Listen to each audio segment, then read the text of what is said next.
प्रिय साथियों नमस्कार। हमारी YouTube चैनल में आपका स्वागत है।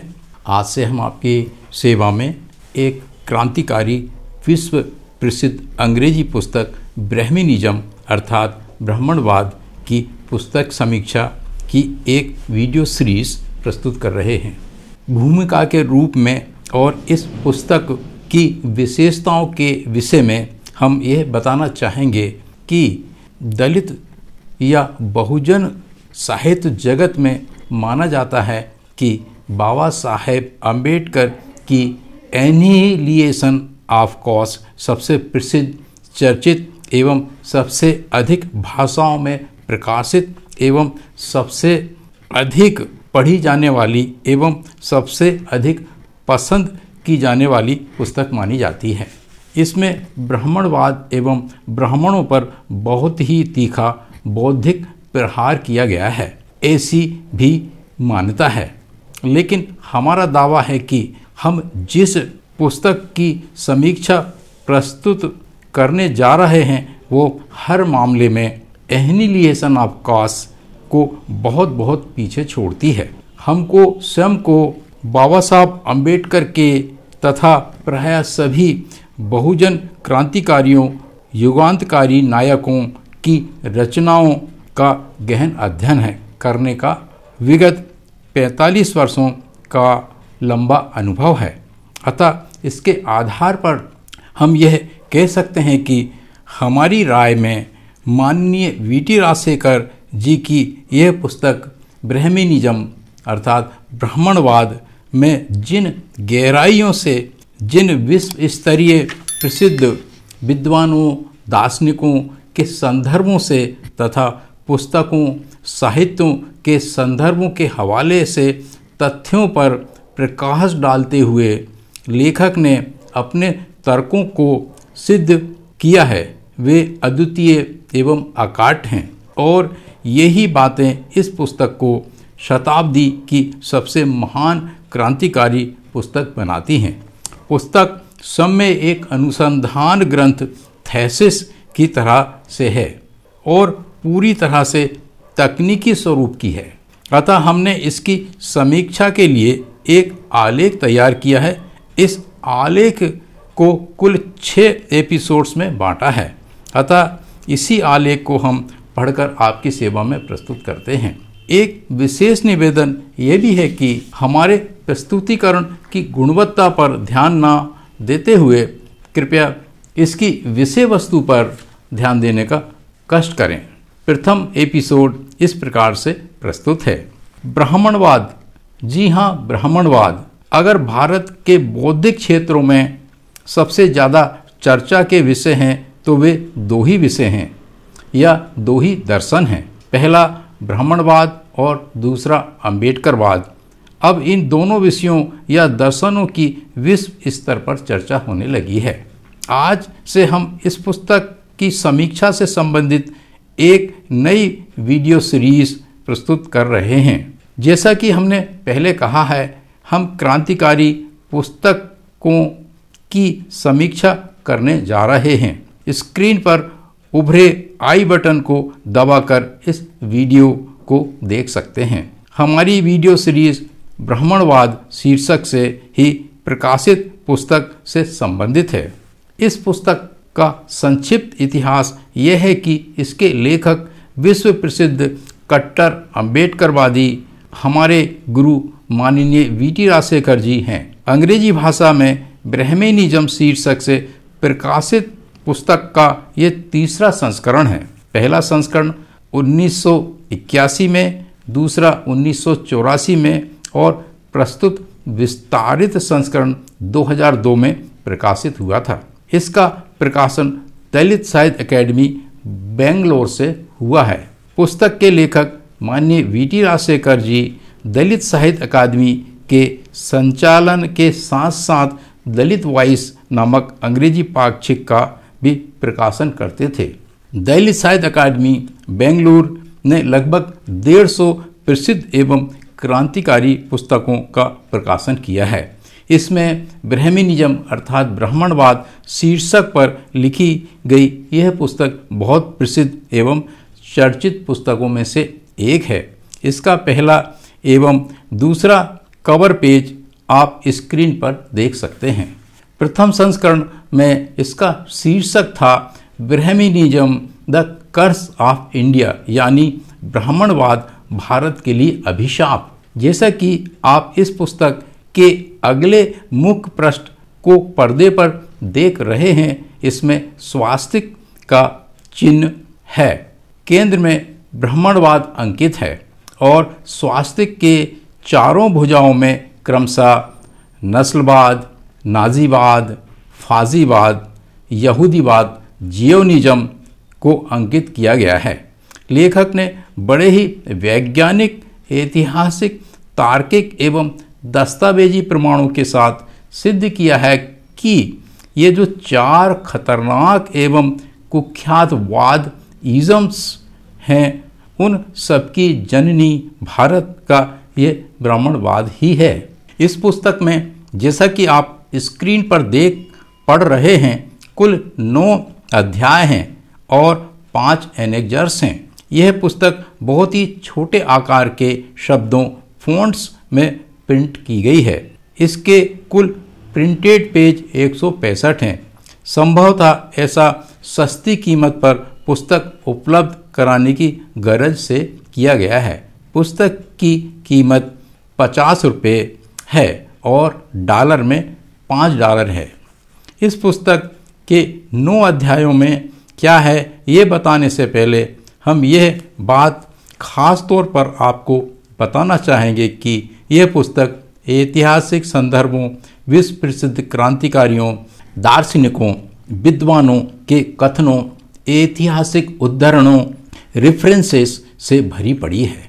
हमारी जानकारी के अनुसार ब्राह्मणवाद पर एक मोनोग्राफ अर्थात किसी एक विषय पर लिखी गई बड़ी व परिपूर्ण पुस्तक के रूप में इस पुस्तक के अलावा सारे विश्व में दीगर पुस्तक उपलब्ध नहीं हैं, अर्थात गागर में सागर। चूँकि पुस्तक अंग्रेजी में है, अतः इसके अध्यायों के अर्थ को हम हिंदी में बताते हुए इनमें किन किन खास बातों का उल्लेख किया गया है अति संक्षेप में समझाने का प्रयास करेंगे। अध्याय 1, क्या बिना ब्राह्मणवाद को नष्ट किए सामाजिक न्याय संभव है? जैसा कि आप जानते हैं, भारतीय संविधान में सामाजिक न्याय पर बहुत जोर दिया गया है। बाबा साहब अंबेडकर को सबसे ज़्यादा चिंता सामाजिक न्याय को लेकर ही थी।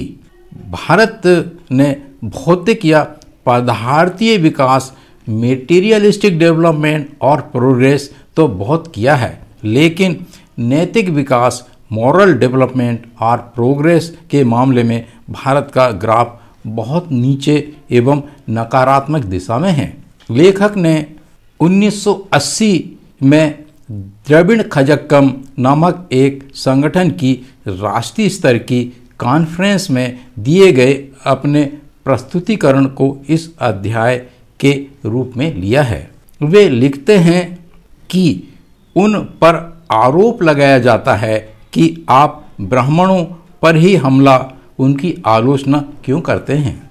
इसके उत्तर में वे कहते हैं कि चूंकि ब्राह्मणों ने ही ऐसे ढेर सारे धार्मिक ग्रंथों की रचना की है और इनमें निर्देशित अमानवीय निर्देशों का वे पालन करते हैं, साथ ही ब्राह्मणों की एक बहुत बड़ी आबादी स्वयं भी इस ब्राह्मणवाद से परेशान है, अतः वे चंद ब्राह्मणों की ही आलोचना करते हैं और जो ब्राह्मणवाद के गैर संवैधानिक सिद्धांतों से चिपके हुए हैं।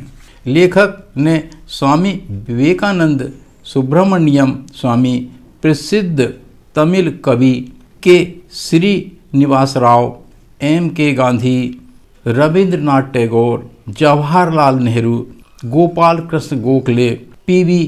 गजेंद्र गढ़कर एवं बाबा साहब अंबेडकर के अनेक दस्तावेजी संदर्भों का उल्लेख करते हुए कहा है कि ये सभी हस्तियां ब्राह्मणवाद एवं ब्राह्मणों की कट्टर विरोधी थीं।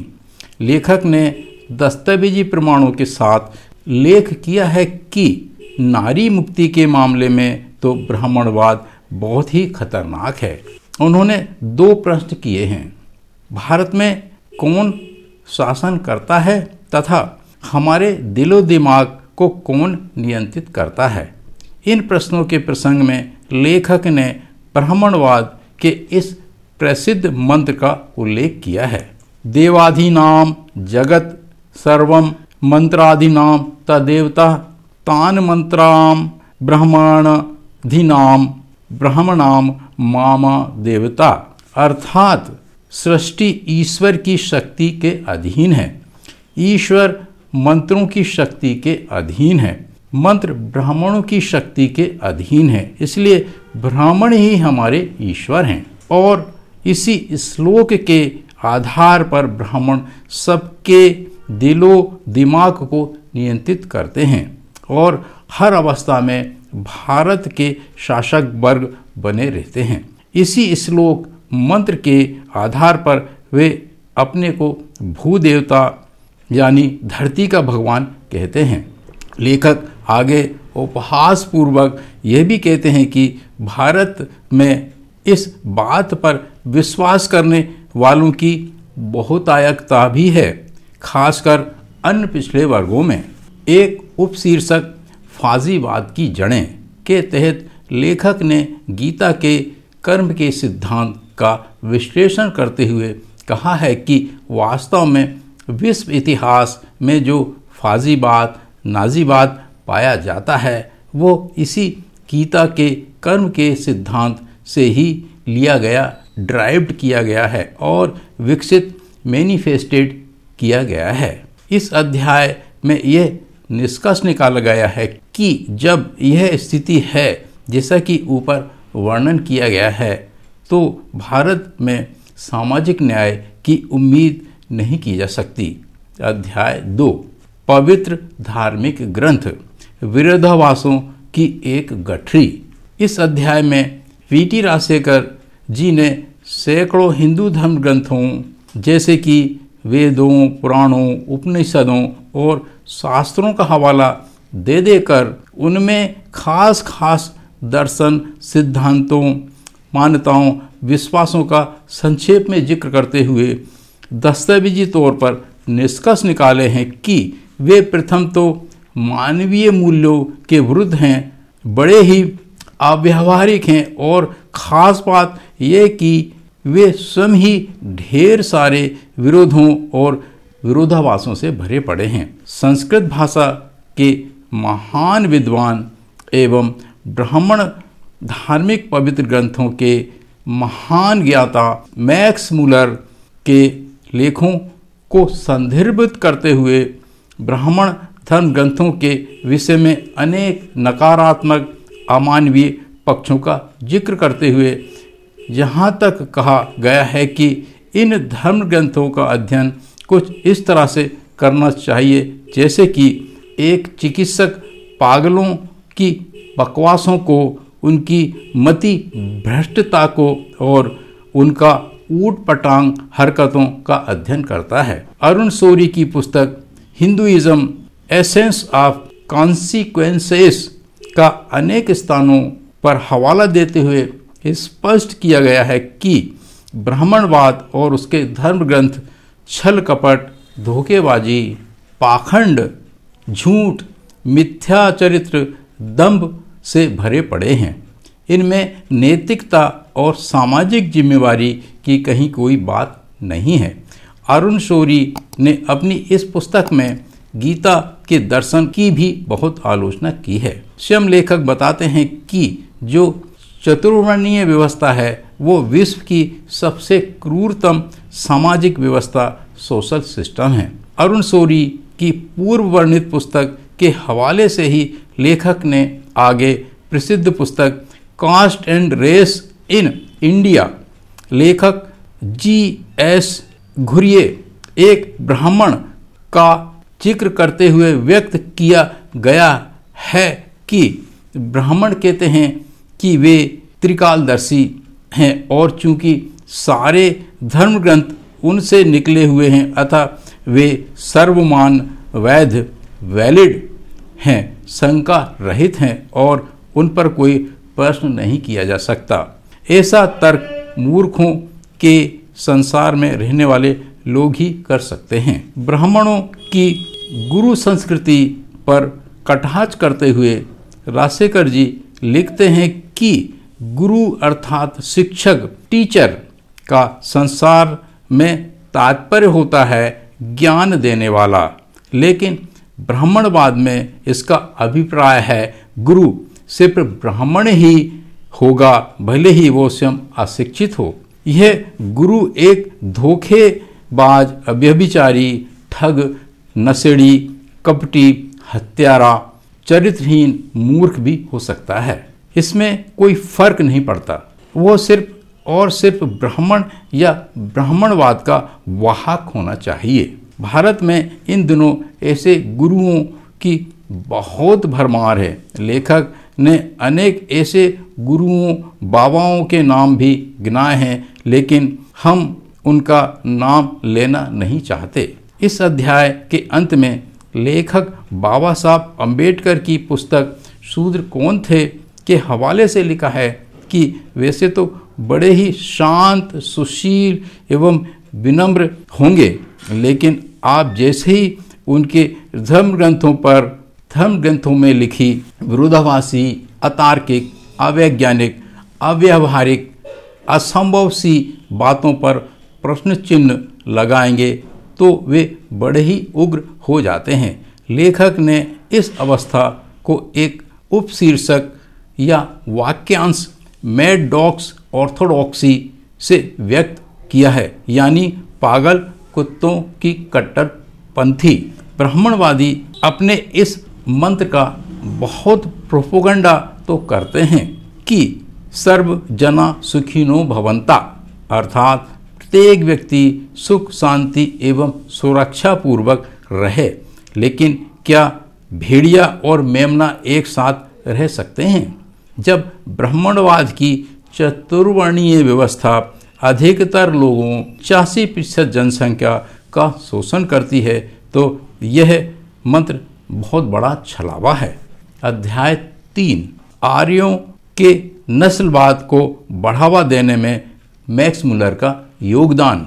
जर्मनी मूल का मैक्स मुलर, जो दर्शन शास्त्र का प्रोफेसर था और संस्कृत भाषा का ज्ञाता था, उसने ऋग्वेद से एक प्रसंग लिया और अपनी एक पुस्तक lecture on the science of language, इसका सन 1807 में पहला वॉल्यूम सामने आया था, में लिखा कि भारतीय, पारसी, ग्रीक, रोमन, स्लाव, स्लेट्स और जर्मनी कभी एक ही छत के नीचे निवास करते थे। उसने इस झूठ को भी फैलाया कि विश्व का सबसे पुरानी पुस्तक ऋग्वेद है, लेकिन नीरज चौधरी की प्रसिद्ध पुस्तक स्कॉलर एक्स्ट्रा ऑर्डिनरी, जो सन 1974 में प्रकाशित हुई थी, के अनुसार चूंकि ब्राह्मणों के पवित्र धर्म ग्रंथ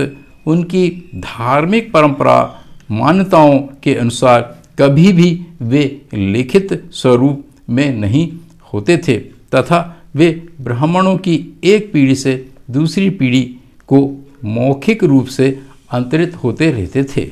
यह मैक्स मुलर ही था जिसने इन भूल भुलैया में गायब हो रहे धर्म ग्रंथों का वर्षों तक बड़ी मेहनत करके संकलित किया और उन्हें अंग्रेजी में अनुवाद करके अंग्रेजों के माध्यम से सारे संसार में इनके बारे में अवगत कराया। अन्यथा हिंदू धर्म ग्रंथ कभी के नष्ट व विलुप्त हो चुके होते, लेकिन ब्राह्मणों ने कभी भी मैक्स मुलर को इस महान कार्य की प्रशंसा नहीं की, अपितु वे उसकी यह कह कर आलोचना करते थे कि उसने एक क्रिश्चियन मिशनरी बनकर अंग्रेजों के राज्य को स्थापित करने में मदद करने का दुराशय से ये कार्य किया।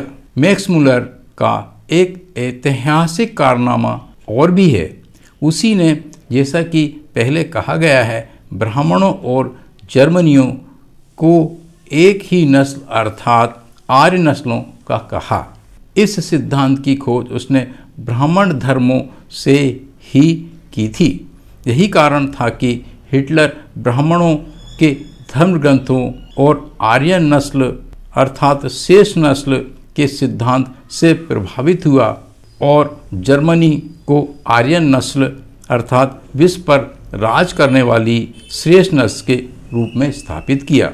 इस प्रकार विद्वानों का कहना है कि नस्लवाद का सिद्धांत ब्राह्मण धर्म ग्रंथों में है। इन्हीं में से वह यूरोप और फिर जर्मनी पहुंचा। इसीलिए कई विद्वानों का मानना है कि विश्व में नस्लवाद का जन्मदाता ब्राह्मणवाद ही है। प्रिय साथियों, इस प्रकार हमारा इस वीडियो सीरीज़ का प्रथम एपिसोड यहाँ समाप्त होता है। अगर आपको ऐसा प्रतीत होता है कि हम कुछ आधारभूत मौलिक विषयों पर चर्चा कर रहे हैं और आपके ज्ञान में वृद्धि कर रहे हैं, तो कृपया हमारी इस चैनल को सब्सक्राइब करने, वीडियोस को अधिक से अधिक लाइक और शेयर करने का कष्ट करें। हमारे साथ बने रहने और पूरा वीडियो देखने के लिए बहुत बहुत धन्यवाद। पुनः नमस्कार।